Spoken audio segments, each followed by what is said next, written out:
I called Candace. Yeah, and with that? She didn't answer. Okay. She called us back. No shed of tears, no nothing. I said, what's wrong? She goes, Summer's missing. I go, what do you mean? Summer's gone. Summer's gone. I said, what do you mean Summer's gone? Like, I started interrogating her. I said, what do you mean? I just seen you guys at 2:30 and you dropped Hunter off. She goes, she's gone. What do you mean she's gone? The tragic story of Summer Wells began on a sweltering Tuesday afternoon in the isolated hills of Hawkins County, Tennessee. 5-year-old Summer, a small girl with bright blonde hair and a characteristic smile, was last seen playing in the yard of her family's home on Ben Hill Road on June 15, 2021. The property, situated on a steep, rough incline, was immediately surrounded by dense Appalachian woods, deep ravines, and winding creeks. On that day, Summer was wearing a pink t-shirt and gray shorts, playing near a clothesline with her 2 younger brothers while her mother and grandmother were inside the small, remote house. The initial confusion over the exact timeline became one of the case's most immediate and painful complications. The grandmother recalled seeing Summer around 2 p.m., while the mother claimed her last sighting was closer to 5 p.m. Summer's father was away at work. The discovery of her absence came around 6:30 p.m., when the boys came in without her. After a brief and frantic search of the immediate property by the family, the 911 call was finally placed at 6:44 p.m.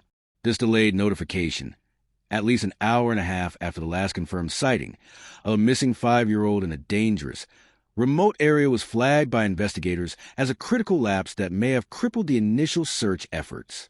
When the Hawkins County Sheriff's Office arrived on Ben Hill Road, they immediately recognized the extreme gravity of the situation.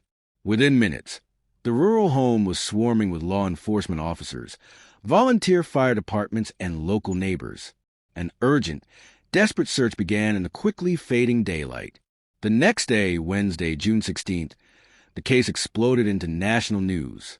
The Tennessee Bureau of Investigation, TBI, issued an immediate Amber Alert and deployed an entire team to the scene. Over a dozen law enforcement agencies, including the specialized FBI Child Abduction Rapid Deployment Team, rushed to the remote community. The steep, rugged terrain of the Appalachian foothills instantly became the focal point of a massive, comprehensive search operation. Officials publicly declared an all-out effort, utilizing ground searchers, all-terrain vehicles, K-9 units, and helicopters, with a vow that no corner would be left unchecked.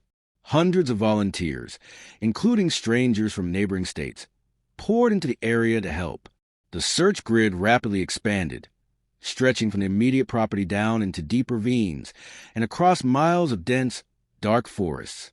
Despite the overwhelming volume of human and technological resources poured into the effort, the initial search was devastatingly fruitless, yielding no sign of the little girl.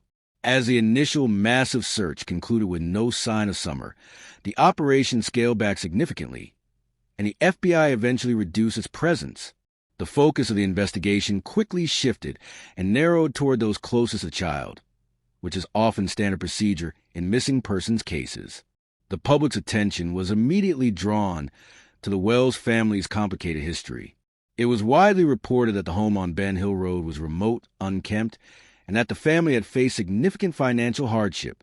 More critically, information was released showing that the Tennessee Department of Children's Services, DCS, had an open file on the family due to prior complaints involving alleged neglect and household instability. This history immediately added a layer of suspicion. Though the TBI confirmed the existence of persons of interest and publicly stated that no member of the immediate family had been ruled out, the case lacked any direct physical evidence. There were no signs of a struggle, no discarded items of clothing, and no confirmed footprints pointing to an abduction or accident. This lack of tangible evidence left the TBI with nothing concrete to anchor the investigation, forcing them to rely on interviews and speculation. Despite the mounting frustration and lack of progress, the TBI maintained that the case remained open and active, promising the public they would not stop until Summer Wells was found. With the intense physical search winding down, the family became the intense focus of public and media scrutiny. The father, Don, and the mother, Candace, gave multiple interviews, often appearing defensive, contradictory, and visibly distressed. These appearances created a relentless public spectacle. Don frequently lashed out at the public, accusing people of judging their poverty and lifestyle instead of helping to find his daughter. Candace, equally emotional, insisted they were telling the truth and desperately pleaded for her baby's safe return. These clips quickly went viral, fueling relentless social media speculation and accusations. The online commentary transformed into a self-styled, largely unverified investigation, often overshadowing and hindering the work of actual law enforcement. The TBI, meanwhile, continued to release periodic, brief, and sterile updates affirming that the investigation remained active and that agents were following all credible leads. For the online community and for the increasingly weary local residents, these carefully worded official statements felt less like announcement of progress and more like confirmation that time was simply passing without any new discoveries. The hope of a quick resolution had vanished, and the disappearance of Summer Wells had definitively transitioned from a frantic search into a slow, agonizingly cold case, haunted by public suspicion. By the middle of 2023, the mystery had settled into a quiet, painful equilibrium. While the TBI continued its administrative work on the case, the massive external law enforcement presence was gone. The local sheriff, speaking in a tired, deliberate tone during a rare interview, confirmed that they were still working the case, but admitted there was no timetable for a resolution. The Wells family, worn down by grief and public isolation, sought out smaller platforms for their story. The father often spoke about faith and forgiveness, admitting the agonizing truth that they had searched every accessible area and had nowhere left to look. The Hill became quiet again. The national media trucks had long departed. For the local community, the entire case had become an open, festering wound. Neighbors noted that the air in the remote hollow was heavier than it used to be, and that Summer's absence could be physically felt. In early 2024, on what would have been Summer's 9th birthday, the community refused to let the silence win. A small group gathered near the Ben Hill Road entrance for a vigil. They brought balloons, flowers, and hand-painted rocks. A local pastor led a simple prayer, asking for guidance if she was alive and comfort if she was gone. The simple act of remembrance proved that even after 3 years, the community's commitment to the missing girl was unwavering. By the summer of 2025, 4 years had passed, and the case was nearing total dormancy. However, in July of that year, the investigative landscape was suddenly shaken. On July 12, 2025, the TBI released an unexpected video update titled Renewed Search Efforts, Hawkins County. The footage showed agents back in the field with a suite of new technology, including high-resolution drones, ground-penetrating radar, and specially trained cadaver dogs. The official narration explained that investigators were utilizing advanced tools to re-examine areas that had been previously too difficult or too dangerous to thoroughly search. This immediate, visible action reignited a flicker of hope and public interest, causing the dormant social media hashtags to flare back to life. Then, on August 13, 2025, the momentum gained significant power. The National Center for Missing and Exploited Children, NCMEC, in collaboration with the TBI, released a detailed age progression image of what Summer might look like at 9 years old. This lifelike portrait, showing an older, stronger version of the missing child, was immediately shared across all official TBI channels with a direct plea for public assistance. The father, Don Wells, reappeared to express cautious optimism, stating that the new image was a symbol of hope that could finally bring his daughter home. The rush of public interest that followed the renewed search quickly soured as the online world devolved into chaos.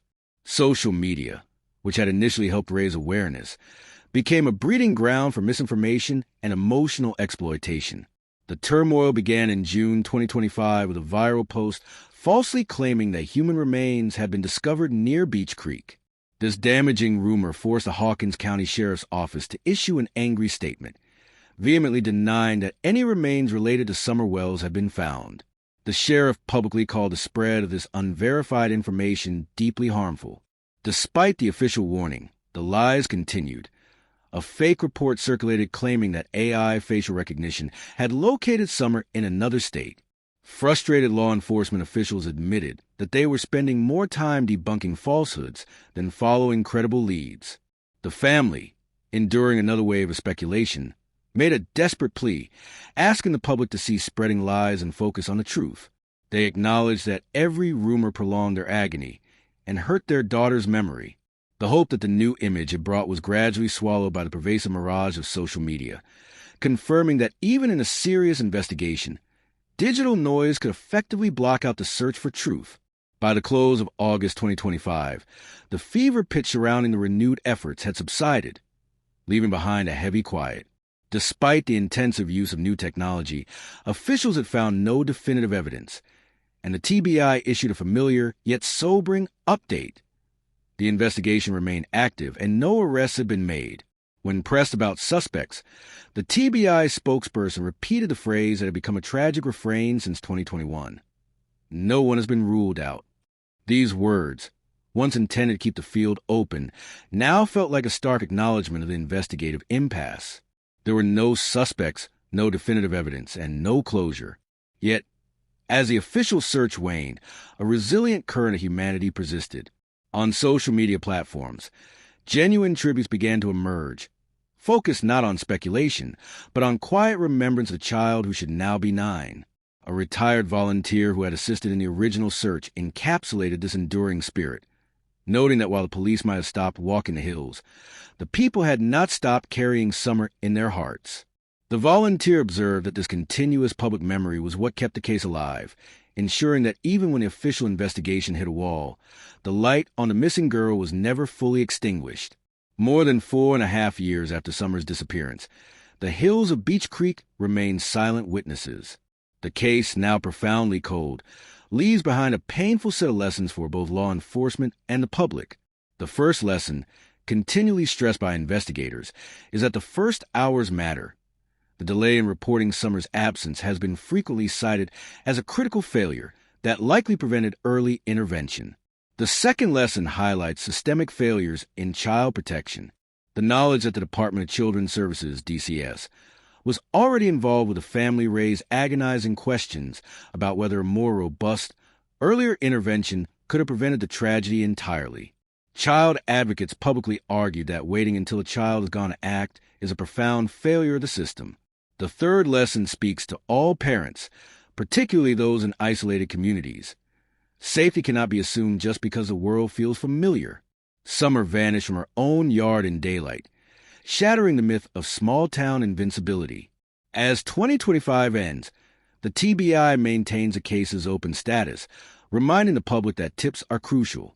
The age progression image serves as a constant, haunting call for truth, and the TBI hotline 1-800-TBI-FIND remains the only official path toward justice.